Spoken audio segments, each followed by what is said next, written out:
Lucy shook her head with vehemence.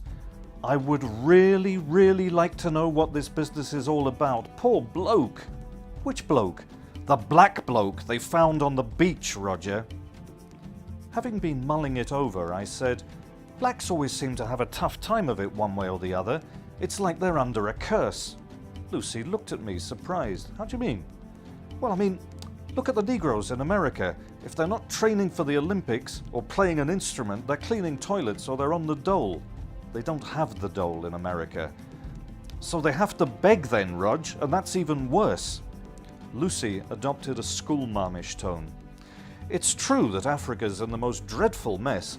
Most of the population have to walk miles to wells full of dirty water, many only eat a kind of sticky white paste, and plenty of them have quantiacore, I think that's how you say it, which means their legs swell up big as an elephant.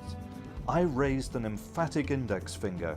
Their bellies swell up too, suddenly remembering a couple of photos, glimpsed years before, in an article in a Sunday supplement about a place which was also a war, Biafra, that couldn't be found on any map. Roger shook his head.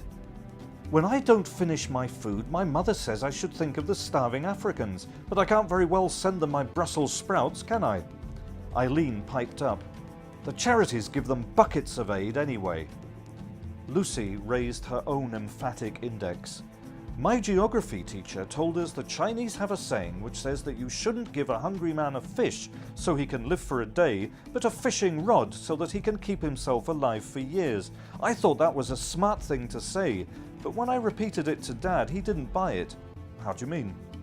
When I came to the bit about the fishing rod, he laughed and said that the chinky Chinese were an industrious people, but if you gave a fishing rod to an African, he'd throw the thing away because it was too much like hard work. Easier just to sponge off Oxfam. Naturally lackadaisical, that's how he described them. Like a what? It means lazy, Roger.